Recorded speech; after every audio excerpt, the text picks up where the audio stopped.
क्या ये विश्वास करना मुमकिन है कि पूरे भारत में साल भर में औसतन जितनी बारिश होती है ना, उसकी लगभग आधी बारिश मेघालय के एक छोटे से गांव में सिर्फ 24 घंटे में हो सकती है? सुनने में तो ये एकदम किसी विज्ञान कथा जैसा लगता है ना। बिल्कुल, मतलब ये कोई कहानी नहीं है, बल्कि हमारे अपने देश के भूगोल की एक हैरान कर देने वाली सच्चाई है। हाँ, और आज हम ना उस विशाल प्राकृतिक मशीनरी के पुर्जे खोलने जा रहे हैं जो इस तरह के चमत्कार करती है। सही कहा। हमारे पास आज भारतीय जलवायु और मॉनसून से जुड़े कुछ बेहद विस्तृत और व्यवस्थित नोट्स हैं। और आज की इस गहन चर्चा का हमारा मिशन सिर्फ इन पन्नों को पलटना नहीं है। बिल्कुल नहीं, हमें ये समझना है कि ये पूरी प्रणाली काम कैसे करती है, खासकर उन उम्मीदवारों के लिए जो प्रतियोगी परीक्षाओं की तैयारी कर रहे हैं। हाँ, जैसे यूपीएससी, यूपीपीएससी, एसएससी या रेलवे की परीक्षाएं। क्योंकि अब सवाल सिर्फ ये नहीं आते कि सबसे ज्यादा बारिश कहाँ होती है। एकदम सही। अब सवाल ये आते हैं कि वहाँ इतनी बारिश क्यों होती है और हवाओं की दिशा अचानक कैसे बदल जाती है। मतलब रटने से ज्यादा उन भौगोलिक तंत्रों की समझ विकसित करना जरूरी है जो इस पूरे मौसम चक्र को चलाते हैं। जी, और मेरी कोशिश यही रहेगी कि हम इस क्यों और कैसे को बहुत ही आसान भाषा में डिकोड करें। ठीक है, तो चलिए इसे विस्तार से समझते हैं। जब हम मॉनसून के बारे में सोचते हैं तो सीधे जून या जुलाई की मूसलाधार बारिश का ख्याल आता है ना? हाँ, ज्यादातर लोग यही सोचते हैं। लेकिन हमारे स्रोत बताते हैं कि मुख्य मॉनसून के आने से पहले ही प्रकृति में कुछ हलचल शुरू हो जाती है। मतलब गर्मी का मौसम सिर्फ पसीना नहीं लाता है। नहीं, बिल्कुल नहीं, ये तो जीवनदायिनी बारिश की नींव रखता है। तो अप्रैल के महीने में ही कुछ अजीब सी फुहारें पड़ने लगती हैं। नोट्स में इन्हें आम्र वर्षा या मैंगो शावर्स कहा गया है। ये मुख्य फिल्म से पहले के किसी ट्रेलर जैसा लग रहा है मुझे तो। ट्रेलर एक बहुत ही सटीक शब्द है इसके लिए। ये असल में प्री मॉनसून गतिविधि है। अच्छा, तो ये ट्रेलर शुरू कैसे होता है? तो होता क्या है कि अप्रैल के महीने तक जमीन बहुत ज्यादा गर्म होने लगती है। इस अत्यधिक गर्मी और बंगाल की खाड़ी से आने वाली नमी के कारण स्थानीय स्तर पर कुछ तूफान या चक्रवात उठते हैं। ओके, मतलब गर्मी और नमी का कॉम्बिनेशन। बिल्कुल। और परीक्षा के नजरिए से जो पहला ठोस तथ्य हमें याद रखना है वो ये है कि ये आम्र वर्षा मुख्य रूप से भारत के कर्नाटक और केरल राज्यों में होती है। कर्नाटक और केरल, इसे ध्यान में रखना होगा। लेकिन मुझे ना इस नाम में थोड़ी उलझन हो रही है। आम्र वर्षा, क्या ये सिर्फ एक काव्यात्मक नाम है या इसके पीछे सच में कोई विज्ञान है? अरे, इसके पीछे पूरा का पूरा कृषि विज्ञान और अर्थशास्त्र छिपा है। ये कोई रोमांटिक नाम नहीं है। अच्छा, सच में? हाँ, ये एक व्यावहारिक जरूरत है। देखिए, अप्रैल के महीने में दक्षिण भारत में आम के पेड़ों पर फूल लगे होते हैं जिन्हें हम बौर कहते हैं। हाँ, आम के बौर। अरे बाप रे, मतलब पूरी फसल बर्बाद हो सकती है। एकदम। तो ये जो प्री मॉनसून बारिश होती है ना, ये हवा में नमी लाती है और उन फूलों को पेड़ों पर मजबूती से टिके रहने में मदद करती है। अच्छा, तो ये बारिश उन्हें झड़ने से बचाती है? जी हाँ, इसीलिए इसे आम्र वर्षा कहा जाता है। ये वाकई बहुत ही दिलचस्प है कि एक छोटी सी मौसमी घटना किस तरह सीधे तौर पर कृषि चक्र और अर्थव्यवस्था को बचा रही है। ये दिखाता है कि प्रकृति में सब कुछ कैसे एक दूसरे से जुड़ा हुआ है। बिल्कुल, प्रकृति का हर पुर्जा एक दूसरे से कनेक्टेड है। लेकिन ये तो सिर्फ ट्रेलर की बात हुई। नोट्स के अनुसार असली बदलाव तो तब आता है जब मुख्य दक्षिण पश्चिम मानसून भारत में प्रवेश करता है। हाँ, वो तो मेन इवेंट है। और ये कोई छोटी मोटी घटना नहीं है।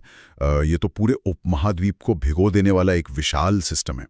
मैं बस ये सोच रहा था कि ये सिस्टम इतनी भारी मात्रा में पानी लेकर आता कैसे है? इसका इंजन कैसे चालू होता है? इसका इंजन चालू होता है उसी भीषण गर्मी से जिसे हम अक्सर मई जून में कोसते हैं। अच्छा, मतलब वो चिपचिपी गर्मी काम की है। बहुत काम की है। ग्रीष्म ऋतु में विशेषकर उत्तर पश्चिमी भारत और पाकिस्तान के कुछ हिस्सों में सूर्य की किरणें सीधी पड़ने के कारण जमीन का तापमान एकदम खतरनाक स्तर तक बढ़ जाता है। हाँ, वो तो है, लू चलती है उस वक्त। तो विज्ञान का एक बहुत ही बुनियादी नियम है कि जब हवा गर्म होती है तो वो हल्की होकर ऊपर उठने लगती है। ठीक है, गर्म हवा ऊपर उठी। और जब उस क्षेत्र की सारी गर्म हवा ऊपर उठ जाती है तो सतह पर हवा का दबाव बहुत कम हो जाता है। इसे ही निम्न वायुदाब या लो प्रेशर का क्षेत्र कहते हैं। मुझे इसे समझने के लिए एक रूपक इस्तेमाल करने दीजिए। बिल्कुल। मान लेते हैं कि उत्तर पश्चिमी भारत का ये जो निम्न वायुदाब का क्षेत्र बना है ना, वो एक बहुत विशालकाय वैक्यूम क्लीनर है। वैक्यूम क्लीनर, हाँ, ये एक दिलचस्प एनालॉजी है। तो जब हम वैक्यूम क्लीनर को चालू करते हैं तो वो अपने अंदर की हवा खाली कर देता है जी। और फिर बाहर की हवा को बहुत तेजी से अंदर खींचने लगता है। क्या मॉनसून के मामले में भी प्रकृति ठीक यही कर रही है? ये एकदम सटीक कॉलना है। वो प्राकृतिक वैक्यूम क्लीनर इतना शक्तिशाली होता है कि उसकी खींचने की ताकत हजारों किलोमीटर दूर तक महसूस की जाती है। हजारों किलोमीटर दूर तक? जी हाँ, ये वैक्यूम मकर रेखा की ओर से, मतलब दक्षिणी गोलार्ध से बहने वाली दक्षिण पूर्वी व्यापारिक हवाओं को, ट्रेड विंड्स को अपनी ओर खींचने लगता है। एक मिनट रुकिए, यहाँ मुझे एक बात समझ नहीं आ रही है। बताइए क्या? अगर वे हवाएं दक्षिणी गोलार्ध से जी दक्षिण पूर्व दिशा से आ रही हैं, तो हम भारत में इसे दक्षिण पश्चिम मानसून क्यों कहते हैं? दिशा अचानक कैसे बदल गई? यहीं पर भूगोल का एक बहुत ही शानदार नियम काम करता है, जिसे हम कोरियोलिस बल या कोरियोलिस फोर्स कहते हैं। Coriolis force? हाँ, यह पृथ्वी के घूमने के कारण उत्पन्न होने वाला बल है।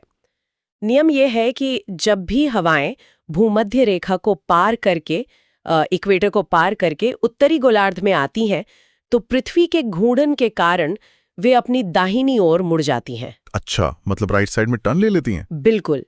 तो जो हवाएं दक्षिण पूर्व से आ रही थीं, वे भूमध्य रेखा पार करते ही दाहिनी ओर मुड़कर दक्षिण पश्चिम दिशा पकड़ लेती हैं। ओहो, अब बात समझ में आई। और क्योंकि ये हवाएं हजारों किलोमीटर तक हिंद महासागर के ऊपर से यात्रा करके आती हैं, वे अपने साथ अथाह मात्रा में पानी की भाप, मतलब आर्द्रता, समेट लाती हैं। तो मतलब वैक्यूम क्लीनर ने हवा को खींचा, रास्ते में समुद्र मिला तो हवा ने स्पंज की तरह पानी सोख लिया और कोरियोलिस बल ने उसे घुमाकर भारत की तरफ मोड़ दिया। बिल्कुल, परफेक्ट समरी। अब नोट्स में एक बहुत ही नाटकीय शब्द का इस्तेमाल किया गया है, मॉनसून का फूटना या बर्स्ट ऑफ मॉनसून। जब ये गीली हवा भारत पहुंचती है तो वो शांति से बारिश क्यों नहीं करती? ये फूटना क्या है? ये एक बहुत ही महत्वपूर्ण मैकेनिज्म है। देखिए, हवा शांति से बारिश तब करती है जब उसे धीरे धीरे ऊपर उठने का मौका मिले। ठीक है। लेकिन भारत के पश्चिमी तट पर पश्चिमी घाट नाम की एक बहुत ऊंची पर्वत श्रृंखला एकदम दीवार की तरह खड़ी है। हाँ, वेस्टर्न घाट्स। तो जब 30 किलोमीटर प्रति घंटे की रफ्तार से पानी से लदी ये हवाएं आती हैं ना, तो वे सीधे इस पहाड़ से टकराती हैं और पहाड़ उन्हें एकदम से ऊपर की ओर धकेलता है। मतलब हवाओं के लिए कोई रैंप नहीं है, उन्हें सीधे एक ऊंची ढलान पर चढ़ना पड़ता है? बिल्कुल। और जब हवा इतनी तेजी से ऊपर उठती है तो वह अचानक ठंडी हो जाती है। अच्छा, तापमान गिर जाता है। हाँ, और अचानक ठंडी होने से उसके अंदर की भाप तुरंत बड़े बड़े बादलों में बदल जाती है।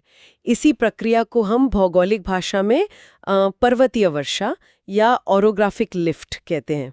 ओरोग्राफिक लिफ्ट, ये टर्म परीक्षा के लिए याद रखना होगा। जी, और इसके कारण आसमान में घने काले बादल छा जाते हैं, तेज बिजली कड़कती है और बादलों की कान फोड़ देने वाली गरज के साथ अचानक मूसलाधार बारिश शुरू हो जाती है। मौसम विज्ञान में इस अचानक और हिंसक शुरुआत को ही मॉनसून का फूटना कहा जाता है। ये दृश्य तो सच में किसी महाकाव्य की तरह लगता है और ये प्रक्रिया बहुत तेजी से फैलती भी है ना? बहुत तेजी से। नोट्स बताते हैं कि जून की शुरुआत में केरल तट पर इस वैक्यूम क्लीनर का पहला असर देखने के बाद मात्र 1 महीने के भीतर यानी जुलाई के पहले सप्ताह तक ये पूरे भारत को अपने बादलों से ढक लेता है। जी हाँ, ये वैक्यूम क्लीनर बहुत तेजी से पूरे देश में हवाओं को खींच लेता है। तो अब जब हवाएं देश के अंदर आ चुकी हैं तो जरा आंकड़ों पर बात करते हैं।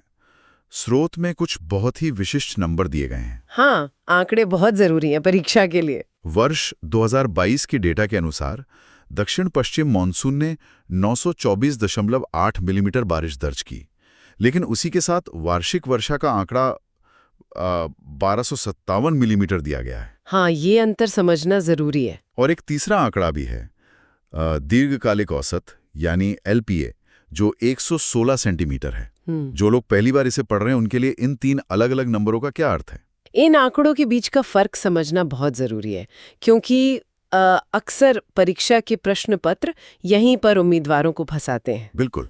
देखिए 924.8 मिलीमीटर वो बारिश है जो हमें केवल उन 4 महीनों में यानी जून से सितंबर के बीच सिर्फ दक्षिण पश्चिम मानसून से मिली। अच्छा, मतलब सिर्फ मानसून वाले महीनों का डेटा। जी, लेकिन भारत में साल भर में जो कुल बारिश होती है जिसमें सर्दियों की बारिश या चक्रवातों का पानी भी शामिल है, वो कुल 1257 मिलीमीटर मापी गई।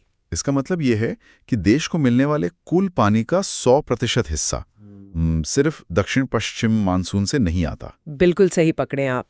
दक्षिण पश्चिम मानसून कुल वार्षिक वर्षा का लगभग 75% हिस्सा ही लाता है। ओके, 75%। और जो तीसरा आंकड़ा है 116 सेंटीमीटर का LPA, मतलब लॉन्ग पीरियड एवरेज, ये पिछले 50 वर्षों की बारिश का एक औसत पैमाना है जिसे हम नॉर्मल मानते हैं। इसे अगर हम कल्पना में ढालें तो 116 सेंटीमीटर का मतलब है कि अगर ये सारा पानी एक साथ जमीन पर भर जाए तो पूरे देश में लगभग कमर तक पानी भर जाएगा। अरे वाह, क्या विजुअलाइजेशन है। हाँ बिल्कुल।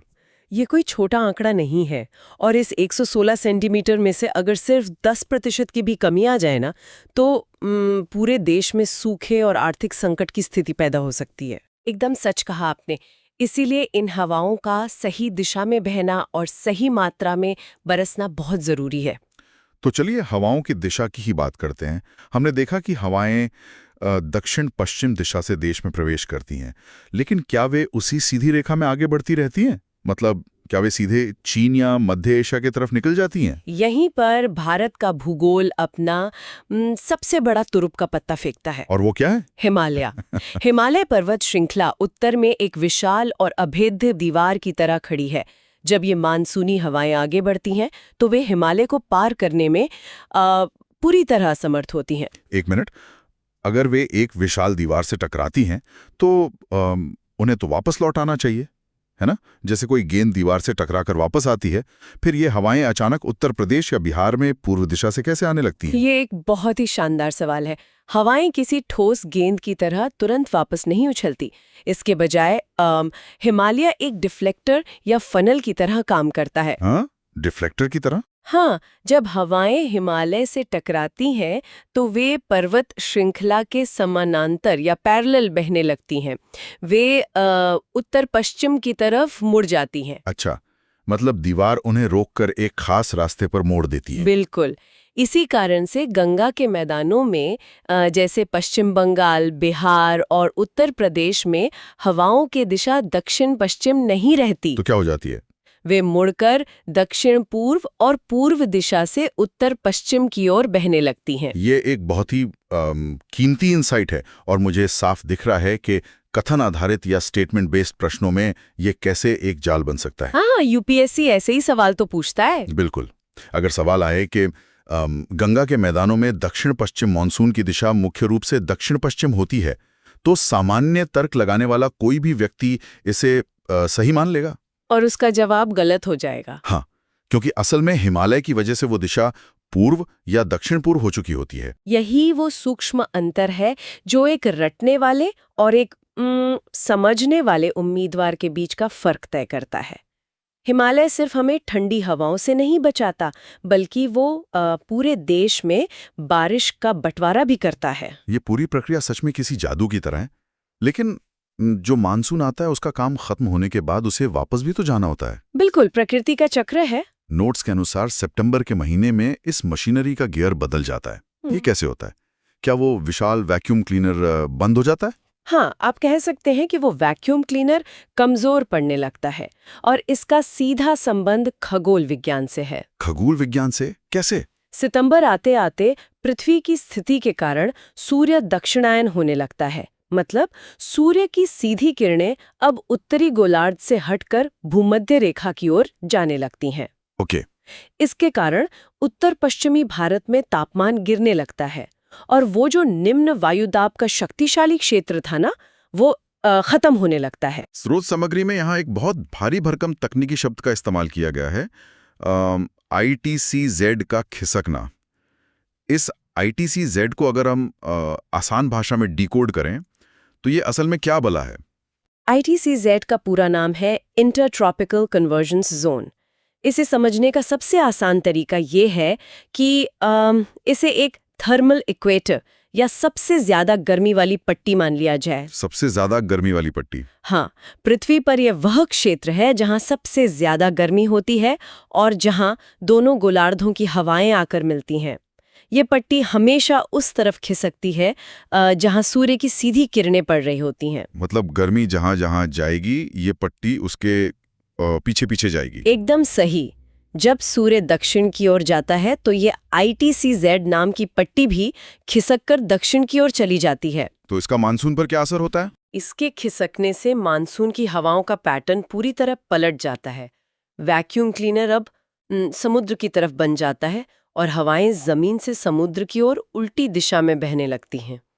इसे ही मानसून का प्रत्यावर्तन या रिट्रीटिंग मानसून कहते हैं। तो हवाएं अब वापस लौट रही हैं, लेकिन नोट्स का एक हिस्सा बहुत चौंकाने वाला है।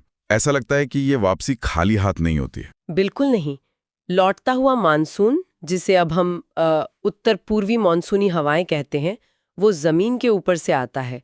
इसलिए शुरुआत में ये एकदम सूखा होता है। ठीक है, क्योंकि जमीन पर पानी नहीं है। हाँ, लेकिन जब ये हवाओं का रेला बंगाल की खाड़ी के ऊपर से गुजरता है तो ये वहां से एक बार फिर से भारी मात्रा में नमी सोख लेता है। अरे वाह, वैक्यूम क्लीनर ने जाते जाते एक बार फिर स्पंज भर लिया। लेकिन ये पानी गिरता कहाँ है? ये नमी सीधे तमिलनाडु के तट पर, विशेष रूप से चेन्नई और उसके आसपास के इलाकों में गिरती है। अच्छा। जब पूरे देश में सर्दियां शुरू हो रही होती है और मौसम सूखा होता है, तब तमिलनाडु में मूसलाधार बारिश होती है। स्रोत में दिया गया आंकड़ा तो वाकई दिमाग घुमा देने वाला है। तमिलनाडु को अपनी कुल वार्षिक वर्षा का लगभग 48%, मतलब लगभग आधा हिस्सा इसी लौटते हुए मानसून से मिलता है। ये एक और क्लासिक सवाल है जो अक्सर SSC और रेलवे की परीक्षाओं में पूछा जाता है।